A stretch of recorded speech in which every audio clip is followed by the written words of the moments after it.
Everyone, Hold to on, everybody. another wonderful live episode of VPR Radio on Thursday morning. It's your girl, Qianathegoddess. I'm here with my incredibly handsome and dapper, very talented partner, DJ FMi. How are you, partner? I'm feeling good, VPR. You know what I mean? I'm hearing myself extra loud in my headphones right now, so I'm getting used to that. I'm not gonna lie about that, VPR. But I'm feeling good. It's a rainy day here in New York. The world's crazy, but it's always crazy, and that's why we bring love and light here at VPR every Thursday when y'all tune in at 11 a.m. Yeah, Kiana, how are you feeling? We're just like the Libra scale, because you know our birthdays are coming my up. Libra scale's trying to balance shit out. That's how I feel. You and me both. I just feel like, I don't know what it is, VPR, but I'm gonna give y'all a little insight into my life. All right, my birthday is approaching. I am not gonna tell y'all how old I'm gonna be. I never do, but so my birthday is approaching within a few weeks, and I feel like every time we get near it, things start to go awry in my life. So when I know my birthday is coming, I save a little extra money because I don't know. I feel once it gets to like 3 weeks out, VPR for my birthday, things just go left. Bills come out of nowhere. You get a parking ticket for $115 out of nowhere that you just gotta pay. Oh my God. So and for the people that do pay attention to like horoscopes and things like that, retrograde is a thing, man. And me and Kiana was talking about it right before we got on air, and it is too funny. It is too funny. It's like not funny, ha funny, but funny like yeah, you know, the one that breaks your soul, and you just gotta look in the mirror and laugh. This VPR, this the month where I come home and be like, you know what? Let me have a little cup of wine. That's what this retrograde is doing. But other than that, how's life, Kiana? Well, in response to that, you have your little cup and I have my great big glass of wine. Okay. But yeah, I completely understand. I agree with you completely, partner. I mean, we really are one and the same, like the male, female version of one another. Every single time the middle of September hits, shit starts going left, you know, and now plus we're in a retrograde. Retrograde was in Virgo, and I think it moved into Libra today. Remember, I told you it's in our sign, so we feel it a lot. Like the first day of retrograde, I almost lost my phone, almost left it at Staples, and I ran back in, and it was right there. I was like, oh, okay. I have so many events and so many people calling where it feels like my head is everywhere. I'm running to just editing, VPR, then from doing that to shooting a video, then from doing that back to editing and getting ready for a show or a wedding or a concert. So I've been all over the place, and it's just like I'm just really on top of myself and remembering everything because this is not the month for mishaps. Yeah, this is definitely not the month or the time for mishaps. For you guys that are watching on Instagram, I appreciate you definitely trying to go live more. You can also join us live on Facebook or streaming from our VPR Radio website, www.vprradio.org. But yeah, partner, retrograde is definitely a thing. I was having this conversation with somebody yesterday, and they were like, "Oh, you believe in that stuff?" I said, "That's what they said to me," and I'm just like, you know what? Why wouldn't I? If they're telling me aliens is real, and they if you didn't see that post that's actually online that's floating around right now, I think the military actually said they have way more videos of aliens, but they don't want to release it in order to cause any kind of mass hysteria. That's crazy. Yeah. And I feel like, since COVID, all of these things that the government has been telling us, things that have been happening, you turn on the news, what has happened with our last president, Trump. If you turn on the news, that man has so much legal battles that he is going through right now. I just feel like COVID happened and the world has just went upside down.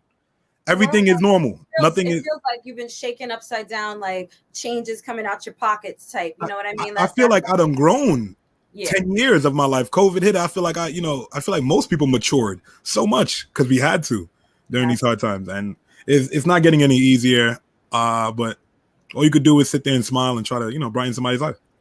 Absolutely. I mean, I, for one, no matter what, I'm grateful. The last 3 weeks have been like a strange balance of like peaceful and enjoyable, but at the same time like tumultuous. So it's weird, right, to have both of those energies. But that peace comes from within me, and because I've been able to find that peace and really truly find the gratitude, there's certain things that no matter how pressed I am, I just cannot allow them to break me down, like, and we all have our moments, but I just want to encourage anyone, because look, we're all going through shit, right? We're all human beings. We have obstacles in our lives. Whatever you're going through, take the time to give gratitude and focus on that gratitude, because when you focus on the negative thoughts, the law of attraction, you're putting those negative thoughts out, it's going to say, oh, negative thoughts, sure, we'll throw some more, especially when you're experiencing negativity. And another thing is, when you're experiencing those bouts of negativity, you have to have that accountability where you look around and say, okay, what am I doing that's attracting this to me, right? Because we're only going to attract whatever we're on the frequency of. And I think a lot of people dispute that because they like to say, like, woe is me, or play the victim.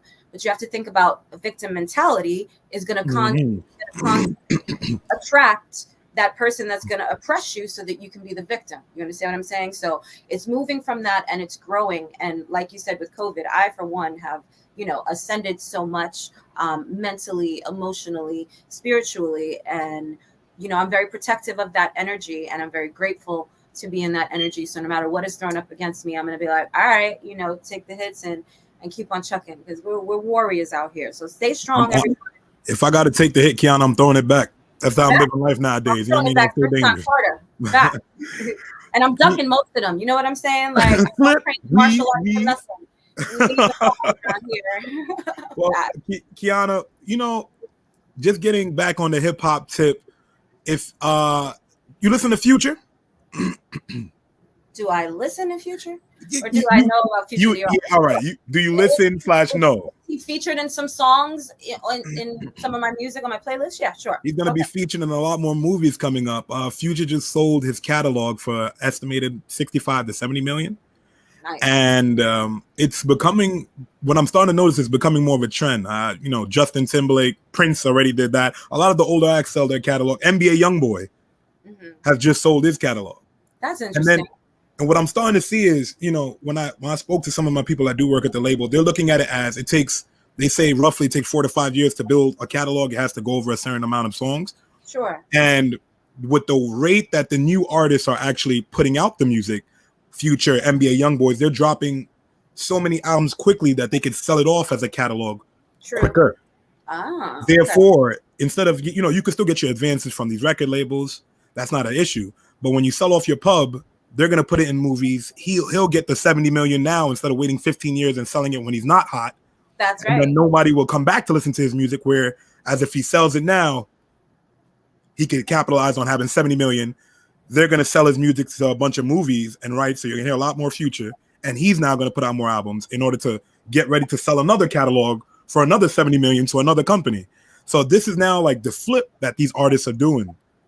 And that's a real flip. Yeah, you know what I mean? Because for so long, at least in the last 10 years, most of our hip hop pioneers, I would say like Dame Dash, Jay-Z, they preach ownership, and ownership is amazing. I always tell artists, be on your P's and Q's for the ownership. But right now, we're competing in a different time with there's different avenues to make music, money with your music. Yep. You know what I mean? Licensing. So if you could capitalize on making it now, whereas waiting till you get way older, like Michael Jackson, and they're arguing about selling your music years when you're gone and you're not even getting it, get it now. Yeah, but see, the one thing with Michael Jackson was smart. He was buying up the publishing of Paul McCartney and shit. Okay. Ooh. Just like Prince bought Eminem. I know that. And it was the same with Prince. Like, they knew how to protect their assets, which is why they did things the way that they did. They were very, very smart artists. And I got to say congratulations to Future, because the fact that he's been signed and he held on to his publishing so he could sell his catalog says a whole lot about. From 2004 to now, he's selling that back catalog. And he already announced he's dropping a new album. It's crazy. That's what you do next. Yeah. While everybody's buzzing about you, you drop an album. So, I mean, it's brilliant. It's a brilliant business move. Congratulations to Future. Yeah, man. I feel like, artists are wisening up. I see a lot of backlash online for people against him saying, oh, why would you sell your catalog? But if you know the business behind it, it's day and night. It's nothing to really talk about. It's nothing to discuss. There is nothing. You know what I mean? When you see millions and millions and millions of dollars plus get residual payments, like, why not?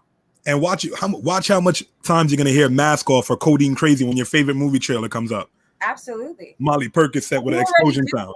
You already do. Like, on some real shit. I've heard quite a Mhm. bit. Like Netflix uses his music a bit. So So it's at least the shows that I watch. Shout out to DJ Tech One. Are you in London yet, my love? man, Tech One's always running around. I Just the know he's world been in on general to be tour. touring. Hey, that man, he's the Absolutely. guy. He is the guy. Well, You are the guy. another topic that had really had me just baffled. You've been paying attention to Kanye West. I know it's a lot. Not as of recent, so no, you'll have to fill me in on the latest. Well, other than I him know about splitting, Gap. yeah, I was about to say, other than him splitting with them and them stealing his design, Right. he's still in court arguing for his publishing because he actually sold his publishing around 2019, and he's trying to renege on that. And it's a gift and a curse. You know what I mean? When I read that just now, I was like, it sucks, but some of the rights that they sign away, they can't stop making music. No. You know what I mean? Because if you're giving your pub away, a part of that clause is you have to stay relevant. And by staying relevant means releasing music just so that catalog still builds up revenue. Right. Crazy times right now. I can't. Yeah, you can't renege on we talk about this all the time, right? You cannot renege on a contract. You cannot sign and then say, oh, I changed my mind. Like, that's why it's a contract. That's why you sign, you put your signature. It's a binding, legal freaking document. It doesn't matter who you are. That's what's up, Tech One. Enjoy your video shoot. But also with my thing with the Kanye and watching Adidas steal his design, did you see the shoe that they released that was actually like based off his foam runner? But we live in America. How many designs, songs, inventions are stolen from our people on a consistent and that's my problem. That's the issue I want to discuss, Qiana. I just feel like, is other than Kanye being Kanye, we know his attitude or his sentiment or how he walks around. Yeah. But when it comes to his business, I like how the man carries himself. And to watch one of the hugest corporations steal a design from this black man that he's built off his name and then I'm seeing the sneakers side by side. I'm like, there's no comparison. They look the same. Yeah. One's a shoe, one looks like a slipper, but it's the same thing. They stole 3 designs. But what a lot of people don't understand, and this is where, I worked in corporate fashion for many years. So from design to manufacturing, product development, I know the intricacies of designing a garment, right? All of these factories are designing the same shit for different designers, for different retailers across the board. Okay. Even for companies like Payless, who's no longer, in business. Shout out to Payless. They used to hold it down. Shout out to Payless. In fact, so much so, let me tell you, Payless did a spoof. Okay, I don't know if you ever saw this. They did like a fake brand launch, and they acted like they were a big designer. They took their $20, $30, $40 shoes and sold them for $600, $700. And the people came in, they were all like bloggers and fashion influencers, and they were like, "Oh my God, these are great. I would definitely pay $400." They came out buying them, blah blah blah blah blah. And guess what? They were all those cheapy shoes that they didn't think about entering. But here. The point is proven just like that. Those are the same exact factories that stick Jordan on that. I was just about to ask you the Shaq logo. All that do the Shaq logo. And if you remember about Shaq shoes used to be in Payless. You feel me? Yeah. Him and Patrick Ewing. Like, let's keep it real. They started from the bottom in the terms of like retail and then raised their value up. But Jordan wanted $300 shoes that Republicans could buy, and Shaq wanted $10 shoes that everybody could buy. So, hey, man. That's right. And remember Starberries? I don't know if you remember that. Yep. I had a pair. Oh, yeah. And he was the one that really, and I pushed for it because I was like, this is all a fact. Those same exact shoes are being designed in the same exact factory, adding a different logo and then pricing it. And by the way, when it's being sold from China, the price that they're buying it at, landed duty paid, LDP, which means it's going to be shipped from there, customs. Talk about it. Get here, right? This is all technical shit. I know what I'm talking about. Their LDP price for the box and the shoes is usually around $10 to $12. So those $10 to $12 constructed from the bottom of the sole to all of the leather and everywhere are shipped here and then sold for $300, $400, $500, $299. That is what you're getting. And the same factory that takes those $10 shoes, sends them to another like cheaper retailer. It's the same quality. I've been wondering because have you bumped into anyone that has been like selling shoes independently? Like, people are designing it. And I've come across this shoe brand that people are saying, oh, my shoe's made in Italy. I've come across 3 individuals selling sneakers, but they're all sourced from the same place. I noticed the box. It's the same box. It's the I know same what you're hard. talking about. You see what I'm saying? So now that you're giving me more insight into that, can we just touch on the process? I'm like, with the materials that they use there, are people just going to the same manufacturers all of the time? Like, instead of like finding an up and coming manufacturer? Like, well, first of all, to understand the manufacturing business, you have to understand like breaking into being a manufacturer. You have to have had that history. You have to have contacts. You have to have the machine. Liquid cash, probably, right? Right. So most manufacturers have already been established. You don't necessarily want to start with a brand new one because you don't know what their history is. You don't know what their profit loss is. You don't know if they deliver on time. You don't know what their quality control is. So it is actually, risky to go into business with a new manufacturer. So most of the manufacturers, they even own the other factories and stuff. They're sub factories. You'll have a garment manufacturer, but they own a fabric factory, right? And you'll buy Kiana, you, DJ FMi from VPR. We're designing. We're going to buy fabric from one factory. It's actually owned by the manufacturer. They said to us, oh, you need fabric? Let me recommend to you this one. They'll give you a good price. That's their shit. Then we're going to buy fabric. That's their shit. That's their shit. We're paying for it to be shipped and everything, and then it gets sent to us. But they all kind of work together in tandem. So yeah, even if you're doing it at a different factories are constantly stealing design ideas. I've had it happen in things that I developed, and then we saw it with another consumer, and like Ralph Lauren went at a manufacturer's throat because it was a proprietary design.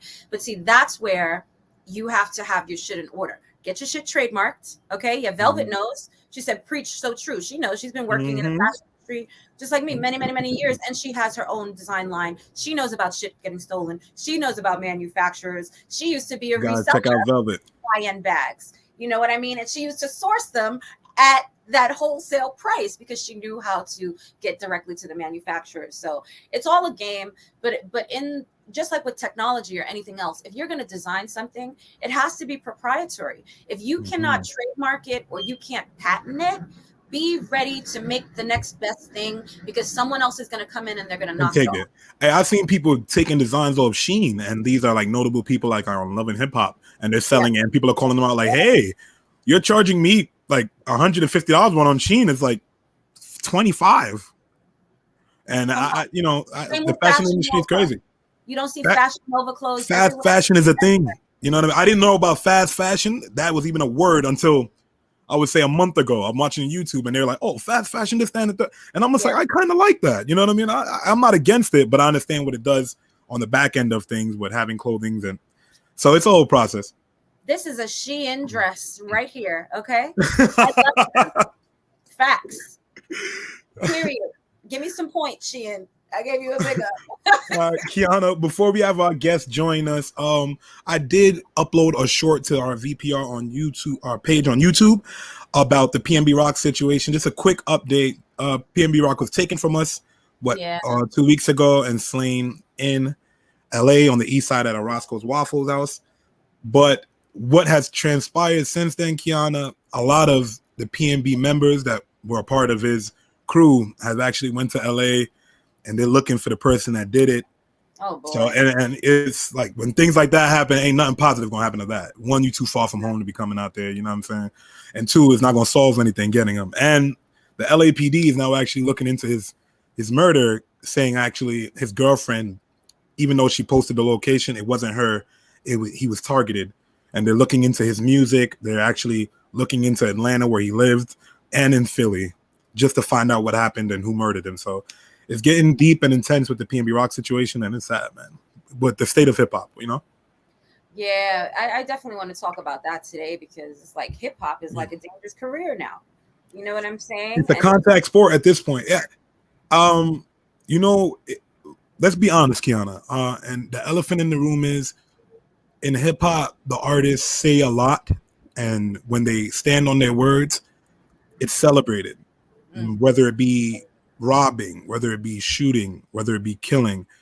And I just feel like we're not at a place yet where we're taking accountability for it. And even though we watch cases like Young Thug right now, where in Atlanta, they have all his assets tied up right now. They're repossessing everything just because, you know, that's pertaining to what he put on for bail. And it just goes to show you, you know, you can't have the best of both worlds. You can't sit there and want to be the top gangster and be one of the top performers in the hip hop industry. And it's just getting out of hand. Like, that's why I applaud Bobby Shmurda. You know what I mean? He said, I'm not going to be coming out and making no drill songs because I already just got, I'm not going to give them a reason to put me back there. That's right. Like, so if y'all want to make fun of me dancing, do that. To do it. But as long as you're still keeping me relevant. And again, and I will drag this because so many people don't understand the power of the words and the power of the law of attraction. The shit that you're speaking out, that frequency that you're vibrating on, that gangsta frequency, you're going to get that gangsta frequency coming back to you. It's really, people don't decipher how real that shit is. You got to watch what you speak. And look, we love to say it's all music, it's all art, but art imitates and creates life, you know, as do our words, as do our thoughts. So yeah, definitely. Okay. Yeah, man. Hip hop, we gotta do something better, because losing all these artists when they're in their mid-20s, they're not even making it 30. That's nothing to be celebrated of, you know. So we got to do better. We have our guest here, Mike Lowry, and I can't wait to bring him up. We have so many questions. Let's get him up here. He came. First of all, let's applaud his professionalism. He got here at 11 a.m. You understand? I'm ready to go. I was like, oh, well, actually, call time is 11:30, but we love that you're here. So professional. Hey, Mike, welcome to the show. Hey, can you hear me? Yeah, we can. Yeah, I can hear you. Good morning. Good morning. So where are you? It looks like you obviously have something going. Is that like a church? What kind of backdrop is that? Yeah, I'm actually at a church. I can come all the way back here and show you that this is not a digital fire. Yeah. Like, yeah. I was about to say, I thought it was a green screen at first. I'm about to say this is the best green screen I've ever seen. I could tell that was definitely real, and you could tell with the acoustics. Listen, you know, you can definitely tell it. So, what are you doing? Are you shooting? Are you in the middle of shooting something right now? Yeah, I have one of my best friends has a production church where we work out of. I did some comedy in here. We shot some music videos in here. Yeah, we kicking it, chilling. Came early in the morning and came to hang out and set up, considering we had all the equipment here. So here we are. I love it. So I know you're just coming off a lit weekend, right? You just came off stage. You're about to jump back on stage. Tell us everything. Let's start from the beginning of your career to now. Fill us in. Oh, that's a loaded one. The beginning. Let's start with how I came about even being on the stage. I grew up in the church. It's funny. I'm in a church.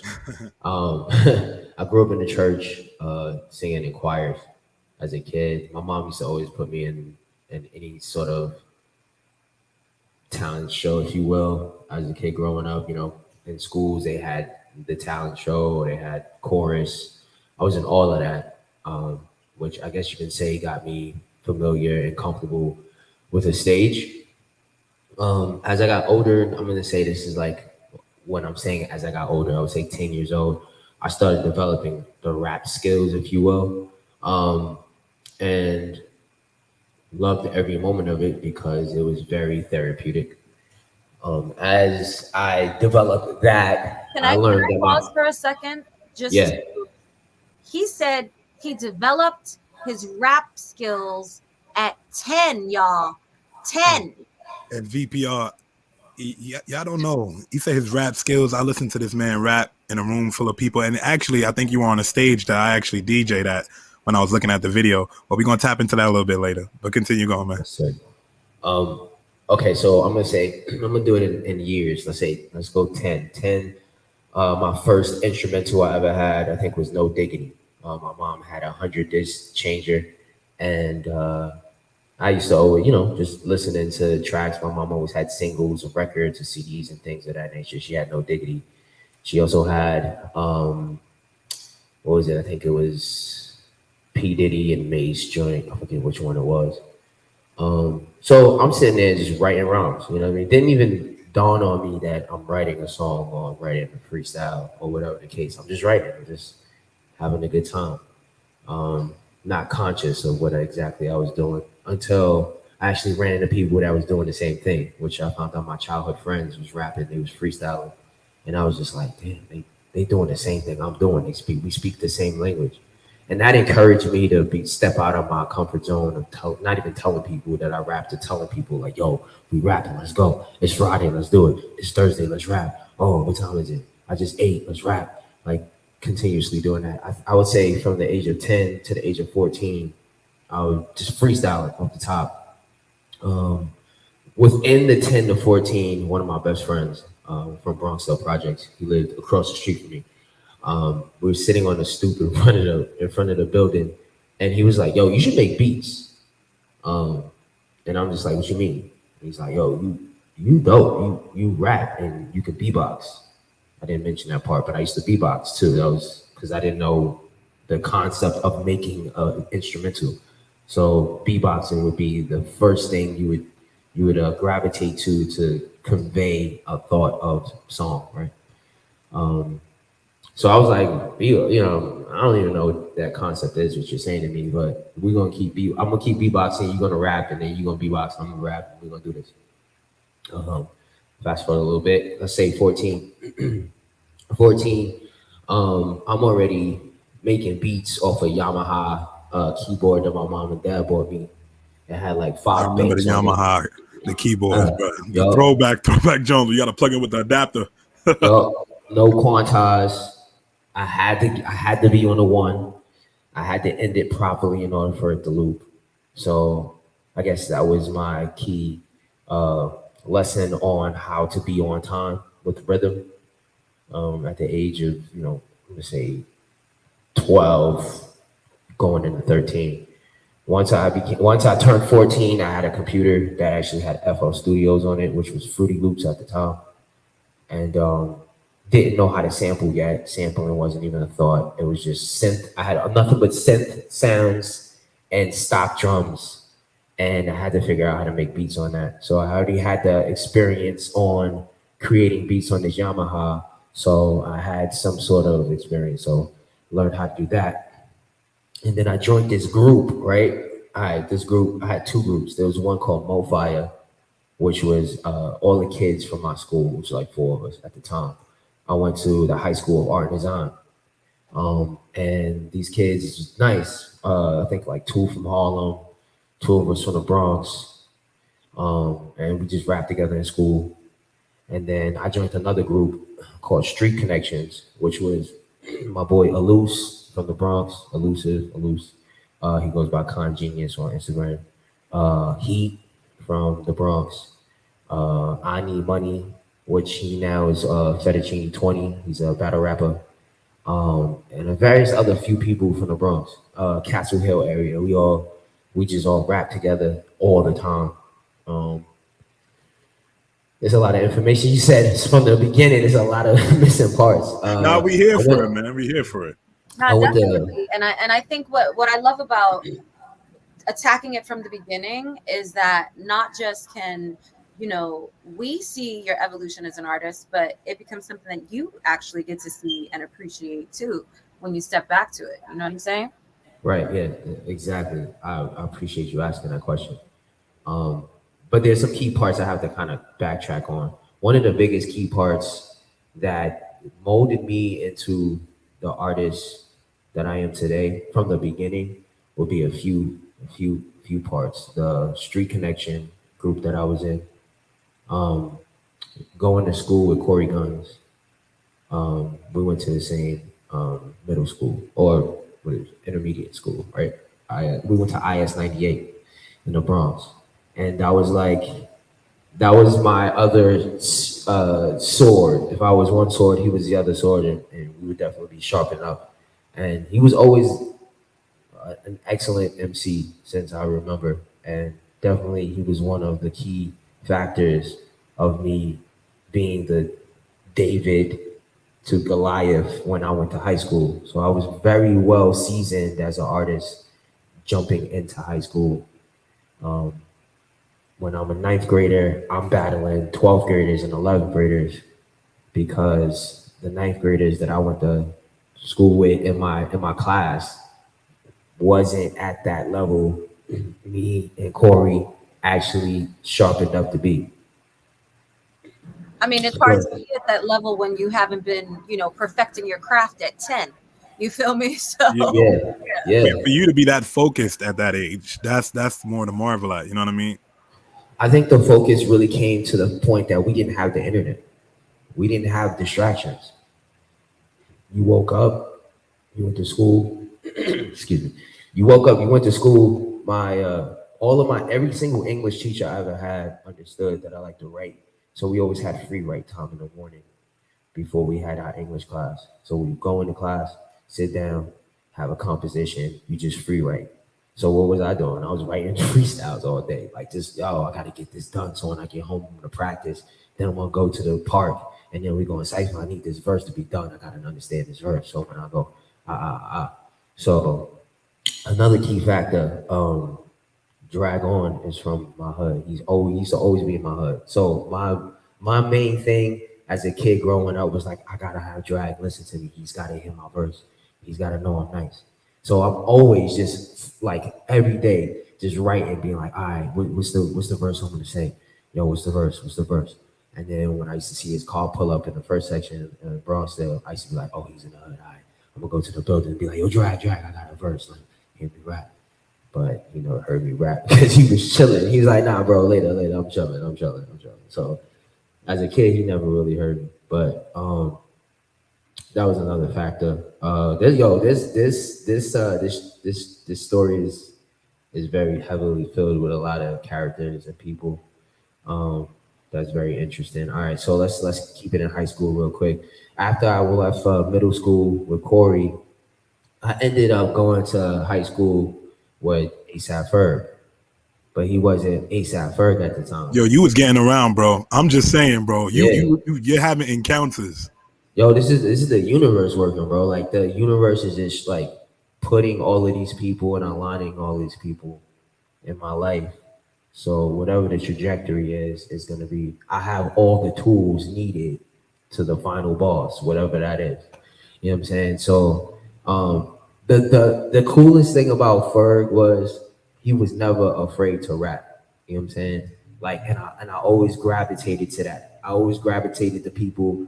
If we was on a train going from 59th Street to 125th, and we on the express train, no matter how many people was on the train, we rapping. It was like, shut up, rap, go. I'll point at him, rap. Oh, I bet he nice. All right, I'm rapping. Then my other boy come here rapping. I love it. Y'all with the original Showtime. Showtime. Yeah, we wasn't even asking for money. We was just into the energy of the raps that we was spitting, like, you know what I mean? So that was very important to us.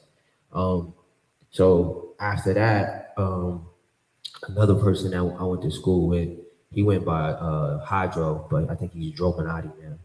I'm not sure if you ever heard of him. He was a very important part of the high school era of the MCing. And all right, cool. We're gonna fast forward out of high school. I graduate, I go to college. I go to college for film and I study film. Went to California for like a year and I met Mr. Fab. And that was kind of cool because at this time I didn't know about Mr. Fab. I didn't know who he really was. I just heard he was an LMC from San Francisco. And so I went to the Art Institute of San Francisco, well, Art Institute California in San Francisco. And he came to the school. And I'm from New York. So like when it was like, yo, there's a famous ill rapper coming to the school, I'm like, man, let me hear this, man. What are you talking about, bro? New York is always. I'm something about New York MCs, bro. No matter what borough you from, let me hear him. He ain't like me. Respectfully, though. I was hungry. Like even today, I'm still hungry to this day. But the hunger never changed. It just developed differently, right? So, like I was learning about the hyphy movement as I got there.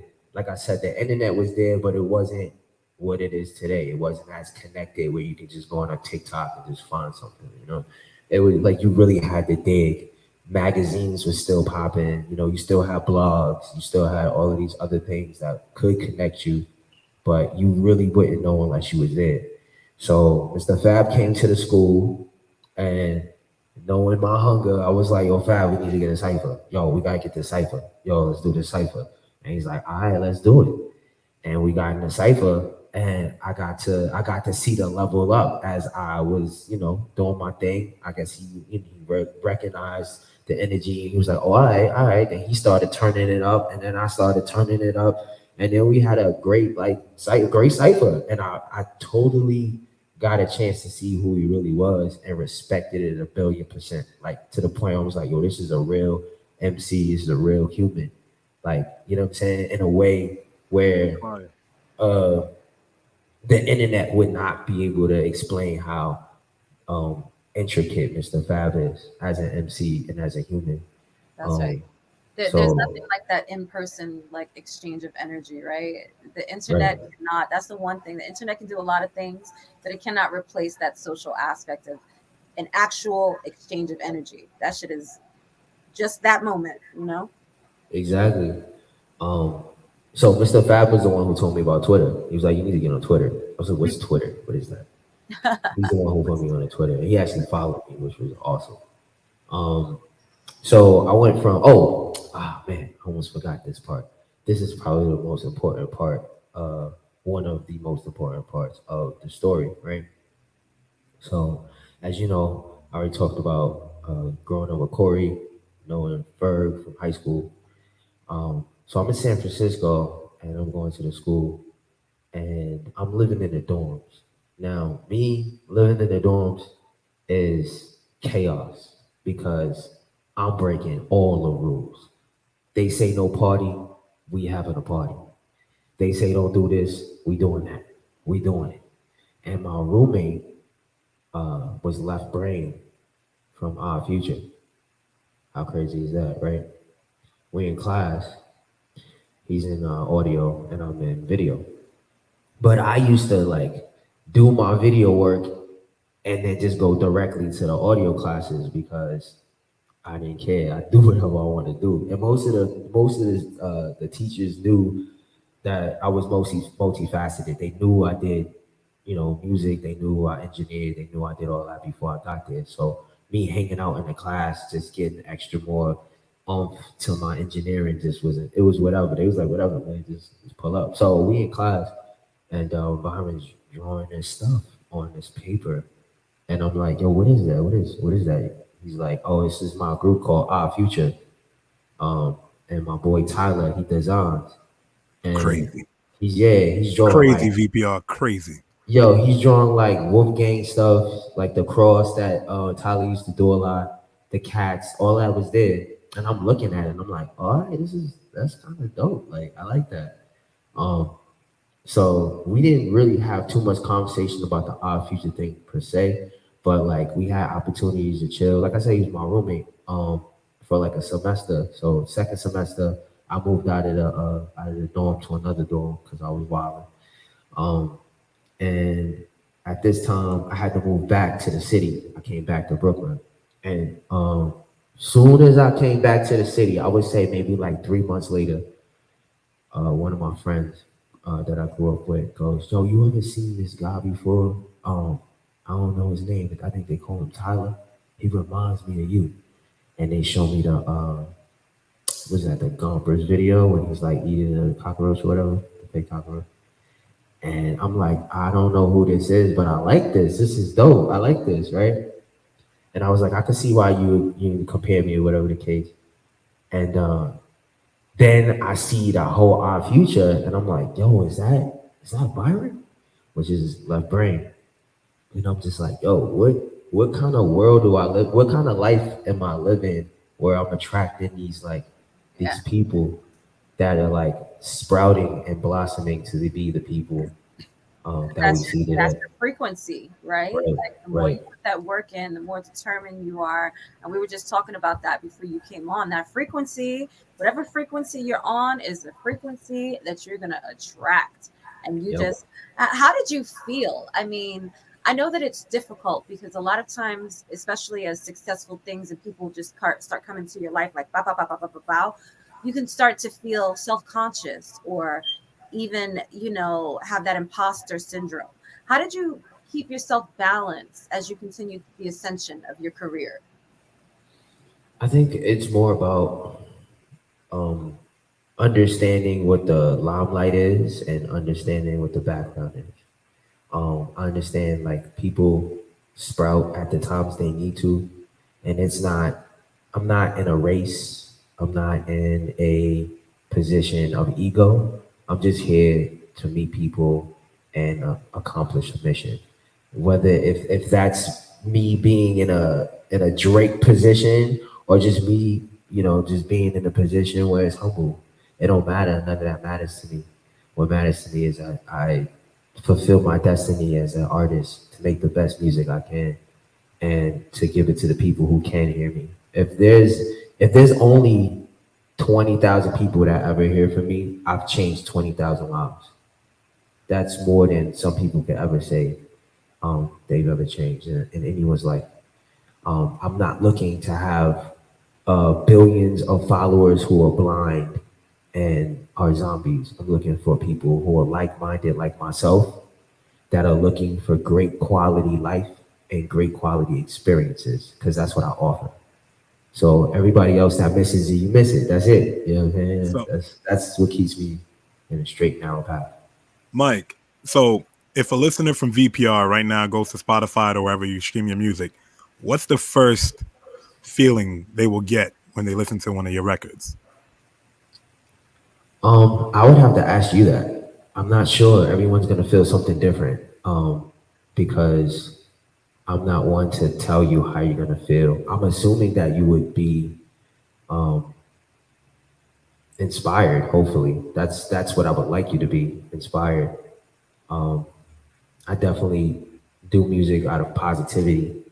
I do have some aggressive stuff, but it's not aggressive to towards anyone. It's more of a feeling of what I've experienced in my life. So I grew up in the Bronx. I grew up in the project. So like there are a lot of different type of aggressions, microaggressions, macroaggressions that you feel growing up. And I want it to be a feeling you can feel that's safe. I would say a safe feeling of understanding of coming from where I'm coming from. Whether you're from there, you understand what I mean when I say it, or when you feel it, or you understand where I'm from and you feel it, and now you understand that the struggle is real. You know what I mean? The life that we all live in these places are real. So if that kind of paints a picture without telling people how to feel or what they're gonna feel. No, that's the fair. That's fair. Because with the video I watched of you freestyling, I was blown away by your wordplay. I watched everybody that came into the cipher, and it's been a minute since I've seen the cipher, and I pay attention to hip hop news. Now, what was one of your favorite performances? What stage have you been on where you just felt the energy from the crowd, and you just came alive? There's a few of them. I'm gonna give you my top three. The first one is in a place called Arlene's Grocery. It's at the Lower East Side of New York City. Every Thursday, it was like clockwork. It was like church. We had jam sessions, and that's where I felt the most alive at a moment. Let's say if I did it a whole year, one whole year straight consistently, every Thursday I was the most vibrant person I could be because there were no limitations. None whatsoever. There was no, all right, you gotta come in here and you gotta do this here. And it was like we're all on stage, we are all gathered here, we're all creating this synergy of live music. There was MCs, there was singers, there was drummers, there was bassists, there were pianists, there was everything you needed, and we had every single type of energy there. And the crowd there, they were open to it all. They weren't there to see a specific type of show. They were there to feel the energy and to meet each other and to have conversation with one another. And no one was on their phones. Everybody was like so locked into what was going on in the room, not just the stage. and that was one of the best experiences I've ever had. The second experience that I like the most is when I get opportunities to like jam with like Robert Glasper or like my boy Marcus Machado and all of these like great musicians, because I'm just a rapper to some people. You know what I'm saying? Like I'm known as a musician on stage with them because I understand how musicality works, how pockets work, and I was told that like my lyrical skills are compared to a drummer. So the way a drummer drums is the way I rap with my rhythm. So with that being said, I'm able to like do a riff with a piano or do a riff with a saxophone or even just like add different patterns to a drum that's already in pocket, whether it's complicated rhythms or just really basic J Dilla boom bap vibes or Pete Rock boom bap vibes. So that's my second favorite, like hanging out with my more well established musician friends. Um, and the third would be when I actually went to Japan and I hit the streets. Like I went to Shibuya and there was a beatboxer on a corner and it just brought me back to like being in the city.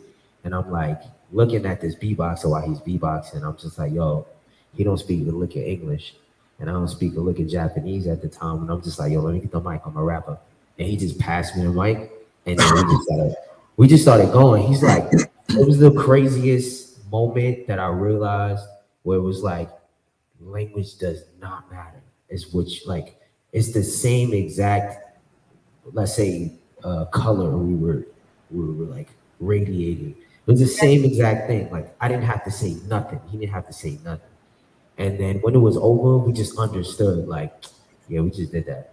Yeah, it's universal. that. Like it Yeah. speaks to, I feel like that's the one unifier for everyone. You know what I mean? Put aside all of your fears, what you feel about each other. You put on one song or one frequency of music that really appeals to everybody. Everyone's gonna stop and tune the hell in. You know. Hey, Kiana, I see it every week when I'm DJing these clubs. I put on that last by Burna Boy, and you would have thought everybody speak that language. I turn down the music. Everybody, oh man, your mama. They're not even saying nothing. They speaking it though, so I get you. Well, first of all, FMI, you need to understand that when you hit the tables, like it's a wrap. Everybody speaks your language anyway. You bring them to the floor, like it's a fact. I You try my cannot best, just like Mike, man. Just to hear him talk and the way he views his artistry, it's amazing that there's still talent out there like this that actually care about curating great music, care about the process of curating a song, whereas just opening up the laptop and Fruity Loops. I'm not knocking that too, Right. but there's a time and place for everything, especially with every artist. Well, I feel like Yeah. he's capturing the true essence of the musicality. You know what I Yes. mean? Like music is broken down into so many different genres, but it's all, again, it all comes from that creative aspect. It all comes from understanding these different components, understanding different types of music, like you said, different type of rhythms and beats and how they work. So it's really, really beautiful. We know that you have a show coming up. Before we get off of here for the day, I definitely want to hear about your last show. We just saw that come through from your Yes. we want to know how that was on the stage because you didn't mention that one yet. And then we want to talk about your upcoming show and let us know what else you have going on over the next few weeks. Okay, so the first one is which one? My bad. The stage that you were just on, who was it? FMI. I think it was Barry Bliss. I'm not sure if it was Barry Bliss, but it was a cipher. It had a female. Another Talking about the Coast Contra show. Coast Contra. Yeah, the Coast Contra. Yeah. Okay, that was a sold out show. Shout out to Coast Contra for even just bringing that energy. They brought real authentic hip hop, and their whole set, their whole curation was like straight raw hip hop. That was dope. I was there as a spectator at first. I wasn't there to like get on stage at all. And the lady that you spoke of, her name is Charm Taylor. She lives in New Orleans right now. A force to be reckoned with. I definitely say look her up. So she invited me. That time that happened was actually the NFT NYC thing that happened. So I don't know if you were tapped into like NFT NYC. But once a year, people from all over the world come to New York City, and we speak on NFTs, we speak on cryptocurrency, we speak on like the climate, we express ourselves through our arts for those who are artists, and then just share valuable information. So that's what that she came into New York City for that, and I was also there for that. So when she told me about the Coast Contra show, I was like, yeah, I'll pull up. I got the whip. We're gonna drive up there, and I'm gonna support. You know what I mean? We're gonna come through. So then everybody killed it that night. Everybody killed it that night, and they had the cipher at the end, and they was like, "Yo, we got any real MCs in the building?" You know what I'm saying? Like, who's there? Who's out? Come on up on the stage. And I was just like, "No, they did just say that."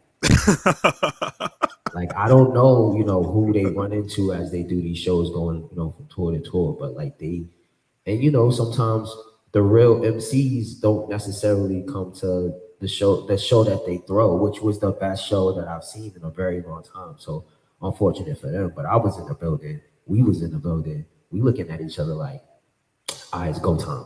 So I went up on stage.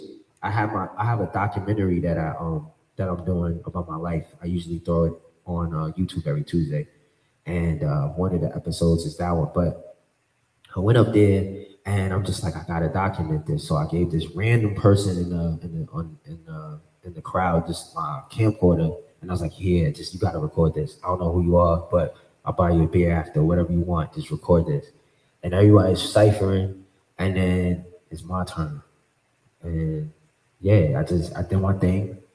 And yeah, that what I'm saying? Like it was what it was, and we all gave each other the respect. Like, yo, you dope. No, y'all dope. No, y'all dope. Like, oh, this and that. And it was fun. It was fun. And shout out to them for having that. They sold it out. That was a sold out show. I was happy to see that. You know what I'm saying?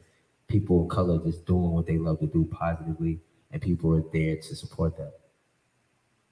And tell us about the upcoming projects that you are working on before we wrap up the interview, of course. Ooh, my favorite part. All right. So right now you can go on Spotify and you can get the Secure. You can listen to the Secure Ampan project on all streaming platforms. I would advise that you go to my website and actually cop the album, because I got a physical copy that comes with it, and I put it together myself with my co-producer, that boy Grant. It's an experience. It comes with a magazine, it comes with a patch, it comes with a cassette tape, it comes with stickers, it comes with a whole thing. Like, remember when you used to like buy a CD and then you opened it up when you was on the train going home, because and you would just read it. You couldn't wait. You got to pop it in your Walkman and all of that. What? You went to Virgin Megastore when it was on 14th Street Union Square, or the one on Tower 42nd Street? Records. Yes, sir. You would like smell the little package. I used to smell it. Yeah. Smell like life. But yeah, so we kind of brought that vibe back. We brought that vibe. It has a magazine inside. Got the book. Definitely go check that out. Because it's really about supporting the artists. You know what I mean? If you support me through Spotify, thank you for listening. But that's just the surface. There's more levels to what I do. So I would say Spotify only pays these artists, by the way, like, cents on the dollar, you know what I mean? Cents per 1,000 streams or so. So if you really want to, support an artist wholeheartedly, especially one as serious as this, hit his website. Is it MikeLarryDraw.com? MikeLarryDraw.me. .me. So MikeLarryDraw.me. Make sure you guys are following him on Instagram. And make sure you check out his merch. Them sneakers, his merch is there. I done looked at it, so now that I know I'm getting the tape deck and all that, now I'm really inclined to get the music, because I'm like, all right, I like the merch too. Love it. Super fire. Yo, so fire. Right. And tell us about your show. You have a show on Saturday, or is it tomorrow? I got a show this Saturday, y'all, in Brooklyn. This place called Freya, Brooklyn. The tickets are on my website, MikeLarryDraw.me. It's called the Otaku Way, which means nerd way. We're gonna have video games there. I'm bringing my emulator. We're gonna be playing Hang Time. NBA Jam, we're gonna play Mortal Kombat, we're gonna play Street Fighter, we're gonna play Marvel vs. Capcom 2, whatever you want to get swiped. I'm DJing this weekend, because I almost like you would have got in Marvel vs. Capcom 2. You would have got in Marvel vs. Capcom 2, bro. Okay, bro. This ain't rap, bro. This ain't rap, Hey, baby. rap, it's a I'm fair from, game. I'm from uptown, baby. Okay. I remember when we had arcades in the bodega. Come on, stop Say playing. that. In the bodega. Don't make me pull out Chun-Li on both of y'all, okay? No, you don't want it. You don't want it. Come, pull up. Come on this way. All right. So we got the games. We're gonna have projections. I'm gonna be playing a beat set, probably like 2-hour beat set, like Boiler Room style. If you ever seen Boiler Room, you know the biggest and the best go to Boiler Room, and it's always that vibe. This is gonna be that times 20. I promise you. I do this. You want to see this? If you've never seen an instrumental beat set before, if you never experienced just somebody just playing original beats, not DJing it. I love, shout out to my DJs, but this is an SP404. All these beats is coming directly from me. You got to experience that. Unfortunately, my boy Naga got sick, so he won't be able to perform. But no worries. I got more beats, and I'm rapping too the whole night. We might have to get a cipher going. So you might, if you're an MC and you trying to cipher, come through, pull up. Let me hear some bars. That's all I want. Ladies, bring the bars. Gentlemen, bring the bars. If you sing, bring it. Let's do this. Well, I'm going to be in the city on Saturday, so if I pull up on that ass, I'll be capturing some footage. So if you pull up, just be prepared to lose in any game you got. You feel me? I'm there for that Boiler Room vibe. I've been seeing. I watch a lot of those Boiler Room videos, man. Talking to me, Mike? Yes, boo boo. I'm talking to you. Only on VPR Thursdays. Make sure y'all tune in every Thursday at 11 a.m. Thank you, Mike. We look forward to just hearing your music and just interacting with your content, man. Thank you again. Thank you for having me. God bless everybody. Good Me too. Make sure you guys go and follow him, Mike Larry Draw, on Instagram, www.mikelarrydraw.me. We appreciate you so much and wish you lots of continued success and love and light. And like I said, we'll see you on Saturday. We'll see what's up. Later, Mike. All right, later, y'all. Another great show. VPR, the Energy's Elite. Thank you guys for tuning in and turning up on the chat. We try to bring guests that will just fulfill your heart and just give a story to you about their journey, and hopefully you could connect to it as an entrepreneur and just as a human in general. Yeah. So VPR guys, thank you. Say, especially when we have artists of this caliber, right? I love what we do because we are constantly here. We're so pro the independent artists and the people that are making their own way and understanding the interworkings of labels and such. And I mean, you've been there, I've been there. We know what's up. Seeing people be consistent with their craft and elevate. For anyone that is an aspiring musician, I definitely suggest that you, if you're coming in now, run this interview back. There's so many gems of inspiration. This man hit a certain frequency and didn't stop. And once he got on that frequency, he just kept attracting into his vortex to people that would feed his craft. So, you know, this is why I love what we do, partner. I could feel like this, and then I come out of, you know, VPR and I'm feeling like this. So it's a good look. It's the truth, though. It's the truth. You know what I mean? I don't even need my coffee. Once I get in VPR, the Energy's Elite, and then we get the rolling and we get going. Yeah. But guys, we will see you next week, same time, the greatest time, VPR, 11 a.m. All love. Yeah. Stay great. We love you for watching. We'll see you next week, guys. Ciao. Later.